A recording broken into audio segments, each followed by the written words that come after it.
मैं Heeru Pherwani, associate professor philosophy, SPC government college Ajmer. MA final paper 7th philosophy of religion. इसमें हम पिछले lecture में प्रॉब्लम ऑफ एविल पर चर्चा कर रहे थे, जिसमें हमने अशुभ की समस्या, अशुभ का अर्थ और अशुभ की समस्या का विकास कैसे हुआ, इस पर चर्चा की थी। आज हम इसी के कंटिन्यूएशन में अशुभ के प्रकारों पर चर्चा करेंगे। Kinds of evil. अशुभ के समस्या पर विचार करने के पश्चात ये जानना ज़रूरी है कि अशुभ के प्रकार कितने हैं, यानी किस किस प्रकार के अशुभ इस जगत में पाए जाते हैं। जब हम अशुभ के प्रकारों पर ध्यान देते हैं तो हमारे सामने मुख्य रूप से 2 प्रकार के ही अशुभ आते हैं। एक तो है प्राकृतिक या भौतिक अशुभ और दूसरा है नैतिक अशुभ। प्राकृतिक अशुभ यानी नेचुरल एविल, जिसके नाम से स्पष्ट है कि ये वो अशुभ है जो हमारी प्रकृति में ही विद्यमान है। वो कौन कौन से हैं? जैसे भूकंप, बाढ़, मृत्यु, रोग या किसी जानवर का काटना, अभाव, अज्ञान, ये सारे प्राकृतिक अशुभ के उदाहरण कह सकते हैं हम। क्योंकि ये प्रकृति में ही विद्यमान है। इसके अतिरिक्त और भी कुछ एग्जाम्पल हैं, जैसे रेगिस्तान, तूफान, ज्वालामुखी, अकाल, सूखा, अग्नि या कोई बीमारी आदि भी ये जो प्राकृतिक अशुभ के वर्ग में हम रख सकते हैं। प्रकृति में ऐसी वस्तुओं का अस्तित्व है जो जीवों के लिए दुखद प्रतीत हो। प्राकृतिक अशुभ से सिर्फ मानव को ही दुख नहीं होता, बल्कि अन्य सभी जीवों को भी कष्ट झेलना पड़ता ही है। इसी तरह से शारीरिक और मानसिक रोगों के कारण जो दुख उत्पन्न होता है वो भी प्राकृतिक अशुभ की श्रेणी में आता है, और इन मूल कारणों पर प्राणियों का कोई नियंत्रण नहीं रहता, और इसी कारण जिसके लिए वो स्वयं उत्तरदायी भी नहीं होता है। ठीक है, तो प्राकृतिक अशुभ के लिए मानव उत्तरदायी नहीं है, क्योंकि मानव का उन पर नियंत्रण नहीं होता है। दूसरी तरह का अशुभ जो है वो है नैतिक अशुभ। नैतिक अशुभ का मतलब है वे वस्तुएं जो मानव के कार्यकलापों से उत्पन्न होती हैं, यानी हम जो भी कर्म करते हैं उनसे उत्पन्न होती है। जैसे फ्रीडम ऑफ विल यानी संकल्प की स्वतंत्रता। इसका मतलब ये है कि मनुष्य जो है अपनी इच्छा अनुसार कोई भी कर्म करने के लिए स्वतंत्र है, और जिसका अनुचित अगर हम प्रयोग करेंगे तो वो नैतिक अशुभ को जन्म देता है। जैसे असत्य है, हिंसा है, चोरी, डकैती, पाप, ये सभी नैतिक अशुभ कहे जा सकते हैं। कुछ जो दार्शनिक हैं, इन 2 प्रकार के अशुभों के अतिरिक्त बौद्धिक अशुभ, तात्विक अशुभ, सामाजिक अशुभ और सौंदर्य संबंधी अशुभ को भी प्रकारों में मानते हैं, लेकिन मुख्य रूप से ये प्राकृतिक और नैतिक अशुभ ही 2 मेन विभाजन किया गया है। ठीक है। कुछ दार्शनिक कहते हैं कि नैतिक अशुभ जो है वो प्राकृतिक अशुभ की अपेक्षा अधिक प्राचीन होता है। मानव ने ईश्वर के द्वारा दिए गए संकल्प की स्वतंत्रता का अगर उपयोग उचित नहीं किया है, अगर नहीं करता है, और ईश्वर ने मानव से आशा भी की है कि वो अपने संकल्प की स्वतंत्रता का उचित प्रयोग करेगा, परंतु मानव ने ईश्वर की इस आशा को पूर्ण नहीं रखा, तो इसका फल यह हुआ कि ईश्वर ने मानव के बीच प्राकृतिक अशुभ को दंड स्वरूप भेजा है। प्राकृतिक अशुभ जो है वो ईश्वर के कोप का ही प्रदर्शन है।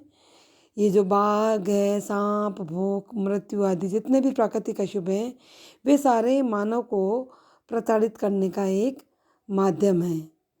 तो ये स्पष्ट रूप से कह सकते हैं कि प्राकृतिक अशुभ का विकास जो है नैतिक अशुभ के बाद भी हुआ है। प्राकृतिक अशुभ और नैतिक अशुभ के बीच में अंतर यही है कि नैतिक अशुभ का कारण जो है मानव खुद ही है, परंतु प्राकृतिक अशुभ का कारण मानव कदापि नहीं हो सकता। ठीक है, पर जब हम दूसरी ओर ध्यान देते हैं तो हम देखते हैं कि कुछ दार्शनिक ऐसे हैं जिन्होंने प्राकृतिक अशुभ को नैतिक अशुभ की अपेक्षा अधिक प्राचीन माना है। प्रकृति में अलग अलग अशुभ वस्तुओं का अस्तित्व था। भूख, संताप, सांप, भूकंप आदि प्रकृति के बीच में पहले से ही थे। तो मनुष्य ने अपने को अशुभ के बीच पाया और उन अशुभ के बीच अपने आप को अभियोजित यानी समायोजित न करने के कारण, यानी एडजस्ट न होने के कारण नैतिक नियमों का उसने उल्लंघन किया।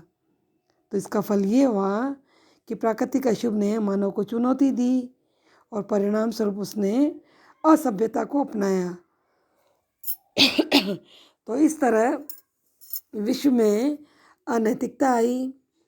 तो उसके अनुसार नैतिक अशुभ जो है प्राकृतिक अशुभ की अपेक्षा अधिक प्राचीन है।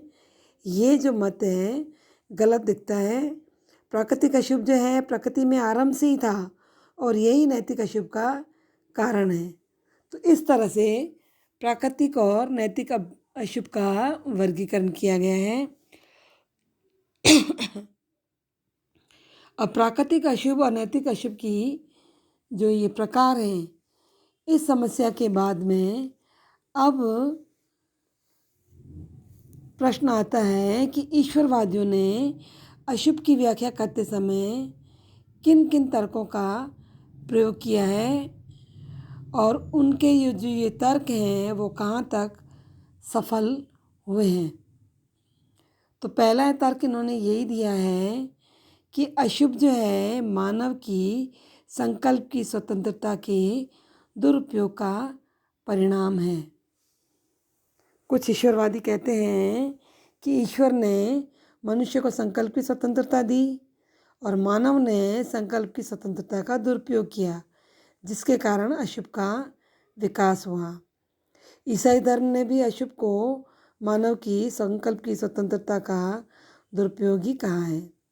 ठीक है, तो ये जो विचार हैं मूल रूप से मिल के हैं, मिल यानी जे.एस. मिल के हैं।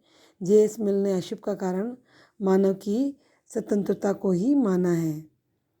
अब ये जो युक्ति दी गई है, इस युक्ति के विरोध में कांट और बोसांख्य ने कहा है कि यदि ये मान लें कि ईश्वर ने संकल्प की स्वतंत्रता दी और परंतु उन्होंने दो विकल्प नहीं रखे, ये असंगत प्रतीत होता है।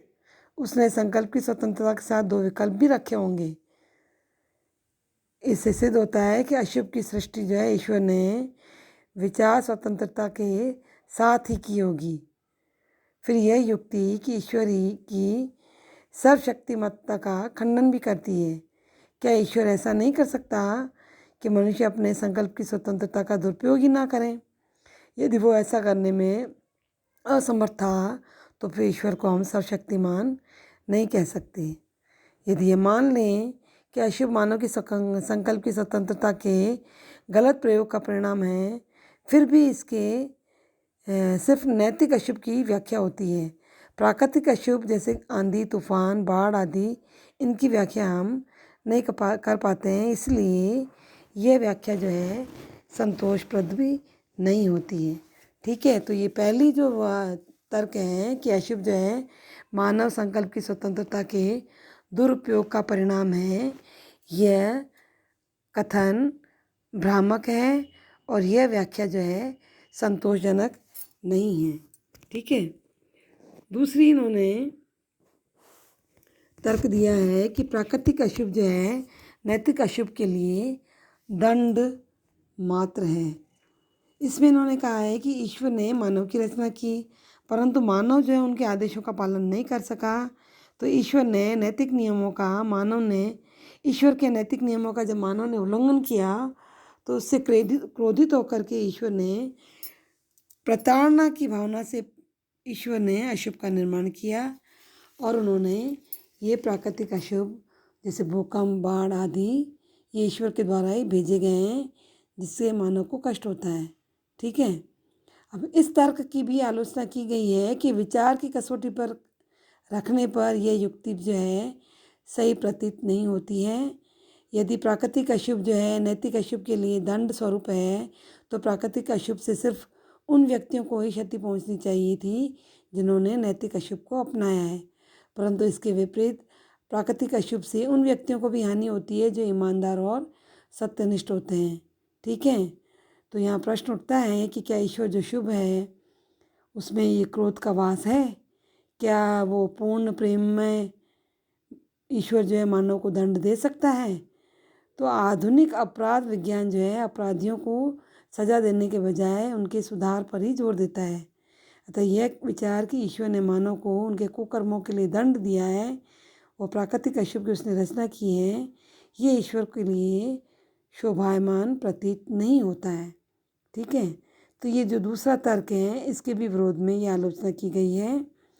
तीसरा तर्क इन्होंने दिया है कि प्राकृतिक अशुभ जो है सफलता में सहायक है।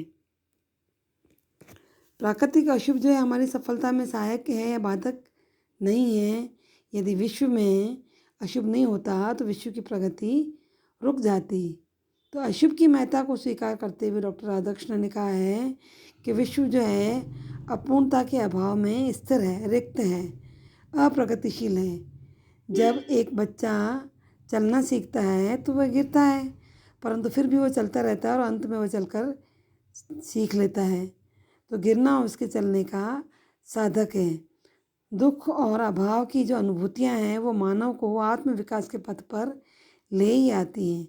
भूख की पीड़ा जो है मानव को भोजन की खोज करने को प्रेरित करती है। ठीक है। तो मानव की प्रगति का श्रेय जो है अशुभ को दिया जा सकता है। तो इसके विरोध में कहा गया है कि यह मत जो है युक्ति संगत नहीं है। अशुभ के कारण कभी कभी मानव का पतन भी होने लगता है। एक आदर्श व्यक्ति जो है वो अशुभ के कारण क्रोधी, पतित और उदासीन और निराशावादी भी हो जाता है। तो अशुभ व्यक्ति के चरित्र में सर्वथा सुधार नहीं कर सकता और यह मानना युक्तिपूर्ण नहीं जचता कि अशुभ से सर्वथा प्रेरणा ही मिलती है। फिर ये भी प्रश्न उठता है कि ईश्वर जो है दुखों और कठोरताओं जैसे साधन को शुभ प्राप्ति के लिए क्यों उत्पन्न करता है? क्या ईश्वर कोई सरल साधन को उत्पन्न करने में समर्थ नहीं था? तो उस स्थिति में भी ईश्वर को सर्वशक्तिमान कहना भ्रामिक प्रतीत होता है। ठीक है। तो ये कथन भी संतोषजनक नहीं है। आज इतना ही करेंगे। ठीक है। Thank you.